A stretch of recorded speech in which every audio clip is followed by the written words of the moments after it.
નમસ્કાર ગુજરાત। આજે આપણે જોશું 8 માર્ચ 2025નું મોસ્ટ ઇમ્પોર્ટન્ટ કરંટ અફેર। તે પહેલાં ખાસ કરીને ચેનલ ઉપર નવા હોય તો ચેનલને સબસ્ક્રાઈબ કરી લેવી, વિડીયો પસંદ આવે તો લાઈક કરવો અને તમારા મિત્રો સુધી શેર પણ કરી દેવો। તો ચાલીએ આપણે ચાલુ કરીએ આજના ક્લાસની શુભ શરૂઆત। તો તાજેતરમાં જ આંતરરાષ્ટ્રીય નિઃશસ્ત્રીકરણ અને અપ્રસાર જાગૃતિ દિવસ ક્યારે મનાવવામાં આવ્યો અથવા તો ઉજવવામાં આવ્યો? તો 5 માર્ચના રોજ આ દિવસ ઉજવવામાં આવે છે દર વર્ષે। તો 5 માર્ચે આંતરરાષ્ટ્રીય નિઃશસ્ત્રીકરણ અને અપ્રયાસ જાગૃતિ દિવસ ઉજવવામાં આવે છે। જે આંતરરાષ્ટ્રીય નિઃશસ્ત્રીકરણ અને અપ્રસાર જાગૃતિનો દિવસનો હેતુ લોકોમાં ખાસ કરીને યુવાનોમાં નિઃશસ્ત્રીકરણ મુદ્દાઓ અંગે વધુ સારી જાગૃતતા અને સમજણને પ્રોત્સાહન આપે છે। 5 માર્ચે રોજ ઉજવવામાં આવે છે આંતરરાષ્ટ્રીય નિઃશસ્ત્રીકરણ અને અપ્રસાર જાગૃતિ દિવસ। જે નિઃશસ્ત્રીકરણના અપ્રયાસ શાંતિ સુરક્ષામાં વધારો કરવો અને શસ્ત્ર સંઘર્ષોને રોકવાનો સમાપ્ત કરવાનો છે। તો ખાસ કરીને આ દિવસનું મહત્ત્વ યાદ રાખવું। ત્યારબાદ તો કે માર્ચના દિવસો જોઈ લઈએ। 1 માર્ચે વિશ્વ નાગરિક સંરક્ષણ દિવસ, એ જ શૂન્ય ભેદભાવ દિવસ અને વિશ્વ સિગ્રામ દિવસ 3 દિવસો આપણે જોયા હતા। 3 માર્ચે 2 દિવસો, વિશ્વ વન્યજીવ દિવસ અને વિશ્વ સુનામી દિવસ। આજે આપણે 5 માર્ચે 1 દિવસ જોયો તો એ પણ આમાં એડ કરી દેવો। ત્યારબાદ ભારતીય નૌકાદળે ગુઆનમાં જે શ્રી ડ્રેગન 2025 કવાયતમાં ભાગ લીધો। કયા દેશ દ્વારા આ કવાયતનું આયોજન થાય છે?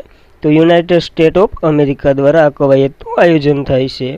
તો 5 દેશોની નૌકાદળ કવાયત છે આ શ્રી ડ્રેગન 2025, જેમાં ભારતીય નૌકાદળનો સમાવેશ થાય છે અને પશ્ચિમ પેસિફિક મહાસાગરમાં ગુઆસ જે કિનારો છે ત્યાં શરૂ થઈ। જે શ્રી ડ્રેગન કવાયત 2025 યુનાઇટેડ સ્ટેટ નૌકાદળના 7 કાફલાઓ દ્વારા યોજાઈ રહી છે, જે 4 થી 19 માર્ચ 2025 દરમિયાન યોજાશે અને આ એક બહુપક્ષીય નૌકાદળ કવાયત છે જ્યાં યુનાઇટેડ સ્ટેટના સાથી દેશો અને ભાગીદારી દેશો, સાથી દેશો વગેરે આમાં ભાગ લેશે।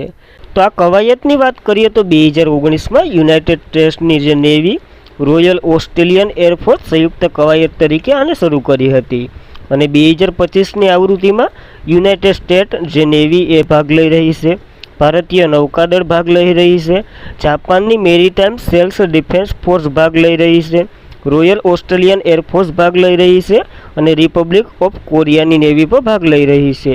તો United state, Bharat, Japan, Australia અને કોરિયા વગેરે દ્વારા આનું આયોજન થઈ રહ્યું છે। આ વખતે 5 દેશો આપણે જોયા એ મુજબ ભાગ લઈ રહ્યા છે અને યુનાઇટેડ સ્ટેટ ઓફ અમેરિકા આનું આયોજન કરે છે। તો યાદ રાખવી આ કવાયત।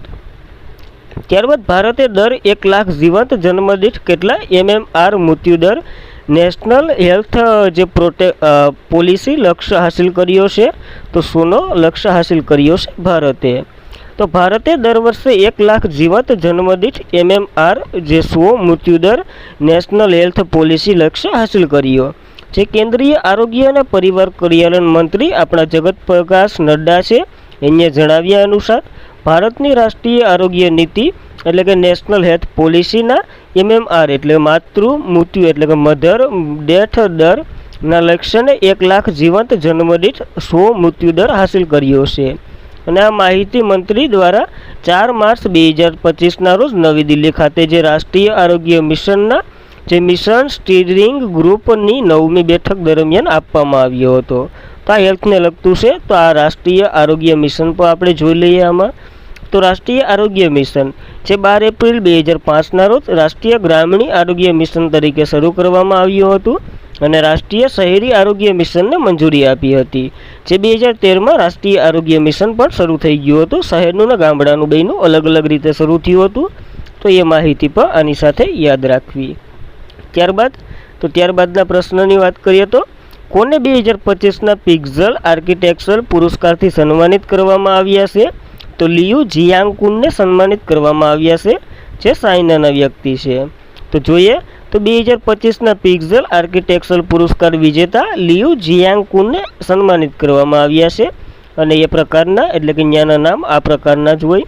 તેમના 4 દાયકાની જે કારકિર્દીને મોટા ભાગનો સમય ચીનના જે દક્ષિણ પશ્ચિમ આવેલા તેમના વતન ચેંગડુ એટલે કે એની નજીક ચોંગકિંગ છે એમાં ઓછામાં ઓછા જાણીતા શૈક્ષણિક ઇમારતો, સંગ્રહાલયો અને જાહેર જગ્યાઓની ડિઝાઇન કરવામાં વિતાવ્યું હતું આન્યે, અને તેની અતિ સ્થાનિક અને જે સ્વસ્વીકાર લો ટેક તકનીક એક વિશિષ્ટ સૌંદર્ય શાસ્ત્ર ભાગ ભજવે છે. તો આમાંથી હું યાદ રાખવાનું તો કે 2025નો જે પિક્સેલ આર્કિટેક્ચર પુરસ્કાર લિયુ જિયાનકુને મળ્યો છે, જે ચીનના છે અને લોક ટેક તકનીકથી જાણીતા છે. ખાલી એટલું જ યાદ રાખવાનું છે. ત્યારબાદ પેલો વેલો જોઈએ તો 1979માં વિજેતા તો કે ફિલિપ જોન્સન હતો, જેને પેલો વેલો મળેલો હતો. ત્યારબાદ એક ગુજરાતીને પણ મળેલો છે અને ભારતીયને પણ, તો બાલકૃષ્ણ દોશી, અને એમનું અવસાન થયું છે 2024માં. તો યાદ રાખવાનું હોય 2018માં એને મળ્યો હતો આ એવોર્ડ. જ્યારે 2025નો તો આપણે જોયું લિયુ જિયાંકુ, જે 2025ના વિજેતા છે, અને 2024ના પણ જોઈ લઈએ રિંકીયા યામામોટા, જે આપણે ઘણીવાર રિવિઝન કરી ચૂક્યા છે આના વિશે. તો નવો એવોર્ડ યાદ રાખવો. ત્યારબાદ તો કે કયા દેશના પાઇનિયાકને ક્રાસ ઓપન ચેસ જીત્યો છે? તો ભારતીયના છે. તો જોઈ લઈએ આના વિશે. તો ભારતીય ગ્રાન્ડ માસ્ટર પાઇન્કિયાનને ફ્રાન્સના જે ક્રાસમાં 9મા અને અંતિમ રાઉન્ડમાં પોતાના દેશબંધુ વી પ્રણેશને હરાવી ક્રાસ ઇન્ટરનેશનલ ઓપન જીત્યું છે. તો હરાવ્યું રનરઅપ અને જીત્યું કોણ? બંને યાદ રાખવાના. ઇન્ડિયાએ ટુર્નામેન્ટ અંત 7.5 પોઈન્ટ સાથે કર્યો, જે દિલ્હી સ્થિર ઇન્ટરનેશનલ માસ્ટર અધ્યાત ગર્ગ અડધો પોઈન્ટથી વધુ રહ્યા હતા અને બીજા સ્થાને રહ્યા છે. તો ખાસ કરીને યાદ રાખવો, ભારતીય વ્યક્તિ છે, ક્રાસ ઓપન એટલે કે ક્રાસ ઇન્ટરનેશનલ ઓપન જીત્યો છે. યાદ રાખવી આ માહિતી. ત્યારબાદ તાજેતરમાં જ કોને ગવર્મેન્ટ ઈ માર્કેટ પ્લેસના સીઓ તરીકે નિયુક્ત કરવામાં આવ્યા છે? તો અજય ભાદુને નિયુક્ત કરવામાં આવ્યા છે આ પદ માટે. તો ભારત સરકારે વાણિજ્ય વિભાગના અધિક સચિવ અજય ભાદુને ગવર્મેન્ટ ઈ માર્કેટ પ્લેસના મુખ્ય કાર્યકાર અધિકારી તરીકે નિયુક્ત કર્યા છે, જે 3 માર્ચ 2025થી અમલમાં આવશે, એટલે કે કાર્યભાર સંભાળશે. તેઓ તેમની હાલની જવાબદારીઓ સાથે ભૂમિકા પણ સંભાળી રહ્યા છે. તેની નિયુક્તિ એટલે government e market Tata construction service દ્વારા સંચાલિત આગામી પેઢીના જે ડિજિટલ માર્કેટ પ્લેસમાં પરિવર્તન થઈ રહ્યું છે એના માટે કરવામાં આવી છે. તો નવી નિયુક્તિ છે. ઈ માર્કેટ પ્લેસના નવા સીઓ બન્યા છે અજય ભાદુ. યાદ રાખવી આ અપોઇન્ટમેન્ટ. ત્યારબાદ આ ગુજરાત કેડરના છે 1999ની બેચના આઈએસ અધિકારી ભાદુ, જે શાસક શહેરી અને માળખાગત વિકાસ નીતિ અમલીકરણમાં વ્યાપક કારકિર્દી ધરાવે છે. યાદ રાખવી આ માહિતી પણ. ત્યારબાદ નાઇટ ફ્રેન્કનો જે સંપત્તિનો અહેવાલ બહાર પાડવામાં આવ્યો છે 2025નો, એમાં ભારતનું સ્થાન જણાવો. તો ભારતને 4થું સ્થાન મળ્યું છે આ રેન્કમાં. તો માર્ચ 2025માં લંડન સ્થિર ગ્લોબલ પ્રોપર્ટી કન્ઝેક્શન ફર્મ જે night Frank the wealth report 2025 બહાર પાડ્યો ની 19મી આવૃત્તિ હતી, જે બહાર પાડવામાં આવી, જેમાં સંપત્તિ વૈશ્વિક વિતરણ વ્યાપક વિશ્લેષણ પૂરું પાડવામાં આવ્યું. અને આ અહેવાલ વિશ્વભરમાં ઉચ્ચ નેટ વર્થ વ્યક્તિઓની વધતી સંખ્યા પર પ્રકાશ પાડે છે, જેમાં ભારત વિશ્વ સ્તરે 4થું સ્થાન મેળવેલું છે. અને 2024માં અંદાજિત એટલા ને એટલા વગેરે આંકડા યાદ રાખવાના નથી. પાછલા વર્ષના 100% વધુ થયું છે આ વખતે, એ યાદ રહી તો રાખવું. ત્યારબાદ જો આ કોષ્ટક છે એ યાદ રાખો. પહેલા નંબર ઉપર સંયુક્ત રાષ્ટ્ર અમેરિકા એટલે કે અમેરિકા છે, બીજા નંબર ઉપર ચીન છે, ત્રીજા નંબર ઉપર જાપાન છે, અને ચોથા નંબર ઉપર ભારત છે. જર્મનીને પાછળ મૂકી ભારત આગળ આવ્યું છે. તો આ માહિતી સાથે આ રિપોર્ટ આપણે અહીં અંત કરીએ. ત્યારબાદ કઈ રમતના જે ભારતીય મહાન ખેલાડી શરત કમલ એટલે કે શરત કમલે રમતમાંથી નિવૃત્તિ લીધી છે? તો બધીને ખ્યાલ જ હશે, સરસામાં રહેલો વ્યક્તિ છે, ટેબલ ટેનિસના ખેલાડી છે આ. તો ભારતીય ટેબલ ટેનિસ મહાન ખેલાડી શરદ કમલ જે રમતમાંથી નિવૃત્તિ જાહેર કરી, અને ભારતના જે પ્રતિષ્ઠિત ટેબલ ટેનિસ સ્ટાર અછંતા શરદ કમલે જે વ્યાવસાયિક ટેબલ ટેનિસમાંથી નિવૃત્તિ જાહેર કરી. તે અંતિમ સ્પર્ધા 25થી 30 માર્ચ 2025 દરમિયાન ચેન્નઈમાં જે નહેરુ ઇન્ડોર સ્ટેડિયમ ખાતે વર્લ્ડ ટેબલ ટેનિસ સ્ટાર કન્ડક્ટિવિટીની ઇવેન્ટમાં ભાગ લેશે. પછી તે નિવૃત્તિ લઈ લેશે. અને 42 વર્ષની ઉંમરે કમલે એક અસાધારણ વારસો છોડી, અને જેમાં તેમની કારકિર્દી અનેક દાયકાઓ સુધી ચાલે, જેમ 10 રાષ્ટ્રીય ચેમ્પિયનશિપ અને 5 ઓલિમ્પિક દેખાવમાં સમાવેશ કર્યો છે. હવે એને ઘણા એવોર્ડો પણ મળ્યા, એ પણ જોઈ લઈએ. અર્જુન એવોર્ડ 2004માં, પદ્મશ્રી 2019માં અને મેજર ધ્યાનચંદ 2022માં મળ્યો છે. તો આ એવોર્ડો પણ યાદ રાખવા આની સાથે. ત્યારબાદ તો કોને life time achievement E hospitality and education through technology award મળ્યો છે? તો સુબ્રત બોઝને આ એવોર્ડ આપવામાં આવ્યો છે તાજેતરમાં જ. તો international institution of hotel management માટેના ચેરમેન જે ડૉક્ટર સુબ્રત બોઝ છે અને વાઇબ્રન્ટ ભારત ગ્લોબલ સમિટ 2025માં કેન્દ્રીય જે પ્રવાસન મંત્રી આપણા ગજેન્દ્રસિંહ શેખાવત છે એના દ્વારા life time achievement in hospitality and education through technology award આપવામાં આવ્યો છે. કયા ક્ષેત્રમાં? તો કે શિક્ષણમાં ક્રાંતિ લાવવા બદલ આને મળ્યો છે. અને આ એવોર્ડ ડૉક્ટર બોઝના જે હોસ્પિટાલિટી, શિક્ષણ અને પર્યટનમાં એઆઈ અને ટેકનોલોજીને એકીકૃત કરવા યોગદાન માટે આપવામાં આવ્યો છે.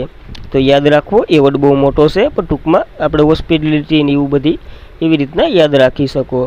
તેમનું નવીનતમ પુસ્તક પણ આમાં લોન્ચ કરવામાં આવ્યું છે, harmonizing human touch and AI in tourism and hospitality, પણ આ કાર્યક્રમમાં જ લોન્ચ કરવામાં આવ્યું છે. તો પુસ્તક પણ આની સાથે યાદ રાખવું એવોર્ડ સાથે. ત્યારબાદ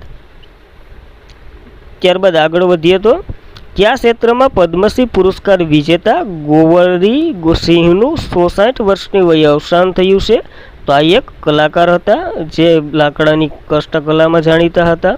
તો પદ્મ પુરસ્કાર વિજેતા અને પ્રખ્યાત માસ્ટર કારકિર્દી ગોદાવરી સિંહનું મંગળવારે વારાણસીમાં લાંબી બીમારી બાદ અવસાન થયું છે. 84 વર્ષની વયે અવસાન થયું છે અને કાશીમાં કાશ્મીરગંજ વિસ્તારમાં રહેવાસી છે. આ સિંહને તેમની કારકિર્દી માટે વ્યાપકપણે આદર આપવામાં આવ્યો હતો અને જીઆઈટેક નિષ્ણાત રજનીકાંતે તેમના નિધન પર શોક વ્યક્ત કર્યો છે. પદ્મશ્રી પુરસ્કાર વિજેતા છે, લાકડાની રમકડામાં કારકિર્દી છે આની જે ગોદાવરી સિંહનું. તો યાદ રાખવું, જેને પદ્મશ્રી 2025માં જ મળ્યો, 2024માં જ મળ્યો છે. અને 1970માં કેનેડાના જે વડાપ્રધાન હતા તેમની કલાકૃતિ ખૂબ પ્રભાવિત થઈ હતી અને તેમને સુવર્ણ ચંદ્રક એનાયત કરવામાં આવ્યો હતો આના માટે. તો યાદ રાખવું, બહુ નામચીન વ્યક્તિ છે. તો આજના માટે એટલું જ હતું.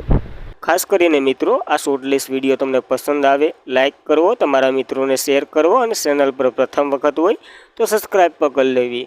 Thank you for watching this video. જય હિન્દ, જય ભારત.